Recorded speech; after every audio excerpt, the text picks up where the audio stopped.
E aí, nesse sentido, Rodrigão, eu não quero dizer nada com isso, tá? Por favor. Mas será que tu não chega às conclusões que tu chega porque você tá enviesado pela religião?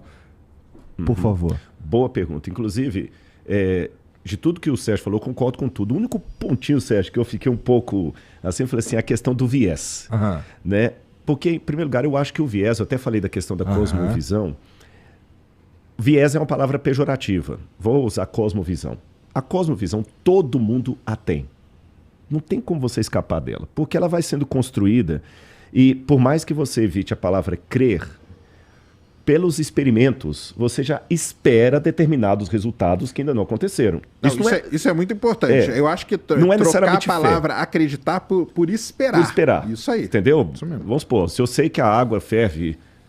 A quantos? 100. 100. Se eu sei que a água ferve... A nível do mar. A nível do mar, né? Então eu vou colocar aqui, eu já espero que ela vá ferver. Não é que eu estou torcendo para que ferva, mas eu já estou esperando, já estou trabalhando com aquele pressuposto. E se alguém chegar para mim e falar o seguinte, a água não ferve, aí esse grau vai falar assim, não é por aí. Eu vou evitar a palavra não creio para tentar usar a linguagem do Sérgio. Não acredito em qualquer coisa. A minha questão com a fé, eu tenho um conceito de fé um pouquinho mais amplo. E a diferença entre a minha visão do Sérgio, e ele está em razão no que ele está falando aqui, porque a palavra fé, crença e congêneres ficou muito sequestrada pelo ambiente teológico, como sendo algo espiritual. Tá. Para mim, ela não é algo espiritual. Esqueça a teologia, vamos falar em termos de ser humano. Toda vez que eu entro no avião, se eu tirar esse aspecto teológico da palavra fé, eu entro no avião e sento tranquilo, sem saber o que está fazendo, é porque eu creio no piloto. Esqueça o aspecto religioso. Eu creio no piloto. Você está entendendo? Se você é muito meu amigo, meu parça, eu confio em você. Se fala assim, Rodrigo, desculpa, cara, deu um aperto, que me empresta R$100 aqui que eu te pago. Eu te dou. Porque a Bíblia descreve fé... Rodrigo, caralho, tô duro, mano. Tá duro? A Bíblia descreve fé, Hebreus 11, fé é a certeza das coisas que se esperam, a convicção de fatos que não se veem. Então vou falar isso num ponto teológico e num ponto científico. A palavra certeza em grego é hypostasis. Até o pessoal religioso entende que fé, é por isso que tem a acusação do Deus das lacunas, do Russell, a certeza de coisas não esperam. Então não precisa de ciência, basta fé. Não, quando Paulo usa a palavra certeza, que está pessimamente traduzida em português, hypostasis, é um certificado de propriedade de algo que você não recebeu. Na época de Paulo, o soldado romano, quando ele trabalhava, o imperador dava para ele um diploma no sentido latino da palavra, onde fala o seguinte, olha, quando o Sérgio sair do exército e o Igor, você vai ter como soldo pelo seu tempo trabalhado uma aposentadoria, uma terra para você cultivar e mais alguma coisa lá. E o soldado guardava aquela certidão com ele durante todo o período de combate, porque ele sabia que no final, se ele sobreviver, ele vai receber a terra. Então Paulo fez uma paródia, um paralelo. Se nós cremos na palavra de Cristo, ele nos deu o certificado de uma terra que nós não vimos. Como soldado romano, ele não viu a terra dele. Ele não viu nada. Você está entendendo? Ele não viu nada. Mas ele crê que ele vai receber porque o imperador tem lastro para dar aquela assinatura. Com isso, eu já quebro um paradigma teológico, que a fé não necessita de evidências. Eu tenho um programa, Sérgio, chamado Evidências na TV Novo Tempo. E muitas vezes na igreja eu já ouvi crente falando comigo assim, muito bom esse seu programa Evidências. Mas para quem não crê? Porque para a gente que crê não precisa. Aí eu falo assim, eu tenho que dar uma aula do que é a fé à luz da Bíblia. Entendeu? Para você acreditar que vai ter uma terra depois de aposentado, é porque você conhece o imperador, você sabe o que ele pode fazer, você sabe o poder que ele tem e a assinatura dele, por isso que você confia. Se você me der um cheque assinado, eu só vou lá trocar no banco porque eu já tenho um conhecimento prévio de quem assinou o cheque. Senão não iria. Então a fé, ela baseia em evidências, sim. Ela não é um pulo no escuro. Como dizia Kierkegaard, né, no fideísmo, pular no escuro. E fala, a certeza de coisas que espero, a convicção de fatos que não se veem. Eu não vi a terra ainda. Mas não é gratuito. Eu confio nela porque a assinatura do imperador está ali. Então, do ponto de vista metodológico, por isso que eu aplico a fé no meu dia, eu espero algo que eu não vi, que a água vá ferver a 100 graus centígrados. Por quê? Porque eu já tenho um lastro mínimo que me aponta para aquilo. É uma certeza absoluta? Não.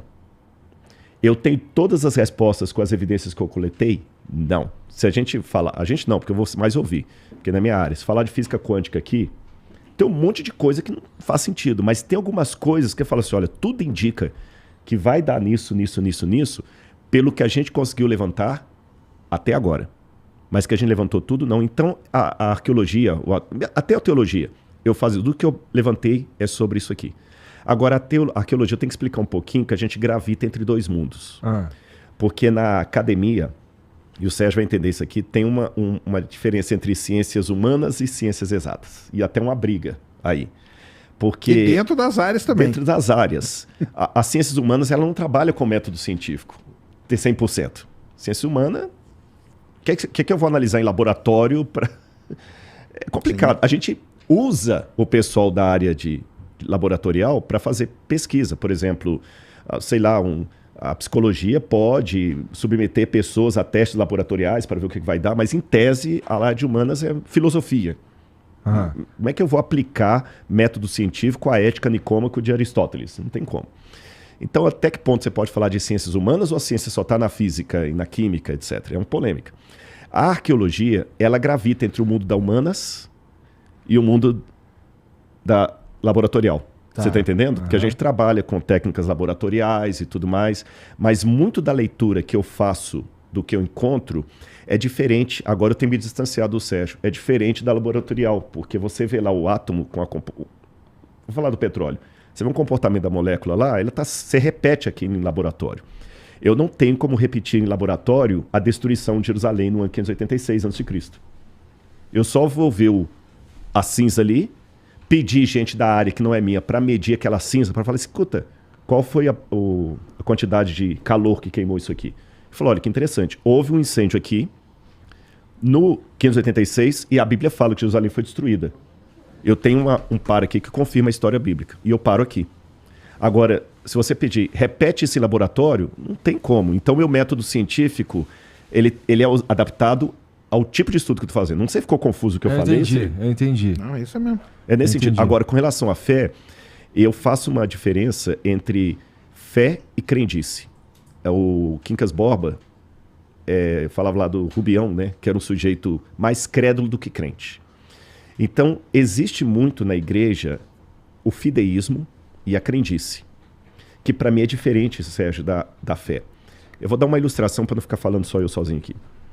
Se eu estiver num prédio pegando fogo, ontem eu bati um papo com um coronel do Corpo de Bombeiros, gente boa demais da conta. Ele participou do salvamento aqui, me contou umas histórias tão legais. Se eu estiver aqui pegando fogo e pelo meu instinto de sobrevivência, eu estou vendo aquela janela, eu vou querer abrir ali e tentar pular por lá. Só que do meio da fumaça sai um cara do Corpo de Bombeiros.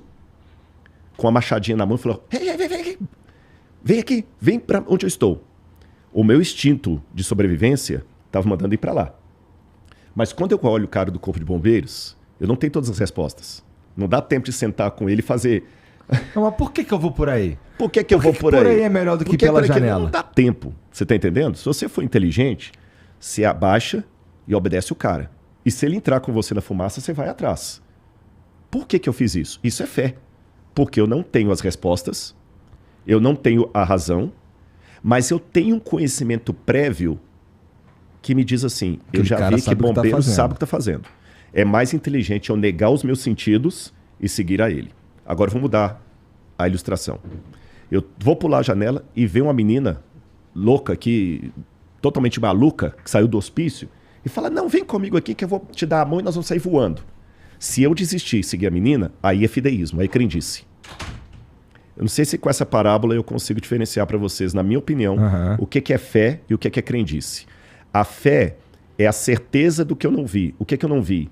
Eu não sei para onde que ele está me levando, eu não sei nada, mas eu construí essa fé nele porque eu tenho conhecimentos prévios que me falam, não, segue a mente o que ele está te falando que é melhor. E eu não tenho essa base em relação à menina louca, supostamente louca da minha história. Aí, se eu desistir para seguir a menina, aí eu estou tendo crendice. Aí eu não sou um crente, eu sou um crédulo.